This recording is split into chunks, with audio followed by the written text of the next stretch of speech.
ओम साई राम। तो कुछ दिनों के विराम के बाद आज आपके समक्ष हम फिर प्रस्तुत हैं साईं सच्चरित्र की कथाएं लेकर। तो जितनी भी परेशानियां, पाप ताप संताप बाबा के चरणों में डाल दीजिए और इन कथाओं का श्रवण कीजिए। इच्छाओं की अवश्य पूर्ति होती है। इच्छाओं को लेकिन बहुत बड़ा लिस्ट ना बना दीजिए आप, है ना। ओम साई राम। बोलो सच्चिदानंद सद्गुरु साईनाथ महाराज की जय। तो हम अध्याय नंबर 31 पे, जिसमें पहली कथा आती है विजय आनंद जी की। एक मद्रासी सन्यासी विजय आनंद मानसरोवर की यात्रा करने निकले। मार्ग में वे बाबा की कीर्ति सुनकर शिरडी आए, जहां उनकी भेंट हरिद्वार के सोमदेव जी स्वामी से हुई और इनसे उन्होंने मानसरोवर की यात्रा के संबंध में पूछताछ की। स्वामी जी ने उन्हें बताया कि मानसरोवर गंगोत्री से लगभग 500 मील उत्तर की ओर तथा मार्ग में जो कष्ट होते हैं उनका भी उल्लेख किया, जैसे कि बर्फ की अधिकता, 80 कोस तक भाषा में भिन्नता तथा भूटान निवासियों के संशयी स्वभाव जो यात्रियों को अधिक कष्ट पहुंचाया करते हैं। ये सब सुनकर सन्यासी का चित्त उदास हो गया और उसने यात्रा करने का विचार त्याग कर द्वारका माई में जाकर बाबा के श्री चरणों का स्पर्श किया। बाबा क्रोधित होकर कहने लगे, इस निकम्मे सन्यासी को निकालो यहाँ से, इसका संग करना व्यर्थ है। सन्यासी बाबा के स्वभाव से पूर्ण अपरिचित था। उसे बड़ी निराशा हुई, परंतु वहाँ जो कुछ भी गतिविधियाँ चल रही थी उन्हें वह बैठे बैठे ही देखता रहा। प्रातःकाल का दरबार लोगों से ठसाठस भरा हुआ था और बाबा को यथाविधि अभिषेक कराया जा रहा था। कोई पाद प्रक्षालन कर रहा था तो कोई चरणों को छूकर तथा कोई तीर्थ स्पर्श से अपने नेत्र तृप्त कर रहा था। कुछ लोग उन्हें चंदन का लेप लगा रहे थे तो कोई उनके शरीर में इत्र ही मल रहा था। जाति पाति का भेदभाव बुलाकर सब भक्त ये कार्य कर रहे थे। यद्यपि बाबा उस पर क्रोधित हो गए थे तो भी सन्यासी के हृदय में उनके प्रति बड़ा प्रेम उत्पन्न हो गया था। उसे यह स्थान छोड़ने की इच्छा ही न होती थी। 2 दिन के पश्चात ही मद्रास से पत्र आया कि उसकी माँ की स्थिति अत्यंत चिंताजनक है, जिसे बढ़कर उसे बड़ी निराशा हुई और वह अपनी माँ के दर्शन की इच्छा करने लगा। परंतु बाबा की आज्ञा के बिना वह शिरडी से जा ही कहाँ सकता था।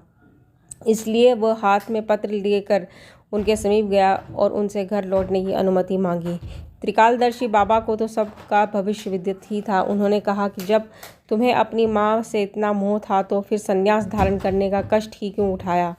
ममता या मोह भगवा वस्त्रधारियों को ये क्या शोभा देता है। जाओ चुपचाप अपने स्थान पर रहकर कुछ दिन शांतिपूर्वक बिताओ, परंतु सावधान, बाड़े में चोर अधिक है, इसलिए द्वार बंद कर सावधानी से रहना, नहीं तो चोर सब कुछ चुरा कर ले जाएंगे। लक्ष्मी यानी संपत्ति चंचला है और ये शरीर भी नाशवान है। ऐसे ही समझकर इलौकिक व परलौकिक समस्त पदार्थों का मोह त्याग कर अपना कर्तव्य करो। जो इस प्रकार का आचरण कर श्री हरि के शरणागत हो जाता है, उसका सब कष्टों से शीघ्र छुटकारा हो, उसे परमानंद की प्राप्ति हो जाती है। जो परमात्मा का ध्यान व चिंतन प्रेम और भक्तिपूर्वक करता है, परमात्मा भी उसकी अविलंब सहायता करते हैं। पूर्वजनों के शुभ संस्कारों के फलस्वरूप ही तुम यहाँ पहुँचे हो और अब जो कुछ मैं कहता हूँ उसे ध्यानपूर्वक सुनो और अपने जीवन के अंतिम ध्येय पर विचार करो। इच्छा रहित होकर कल से भागवत का 3 सप्ताह तक पठन पाठन प्रारंभ करो, तब भगवान प्रसन्न होंगे और तुम्हें सब दुख दूर कर देंगे। माया का आवरण दूर होकर तुम्हें शांति प्राप्त होगी।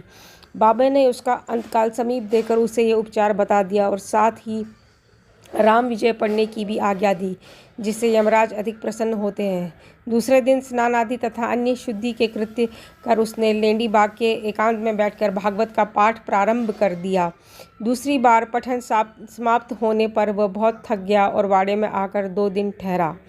तीसरे दिन बड़े बाबा की गोद में उसके प्राण पखेरु उड़ गए। बाबा ने दर्शनों के निमित्त 1 दिन के लिए उसका शरीर संभाल कर रखने के लिए कहा।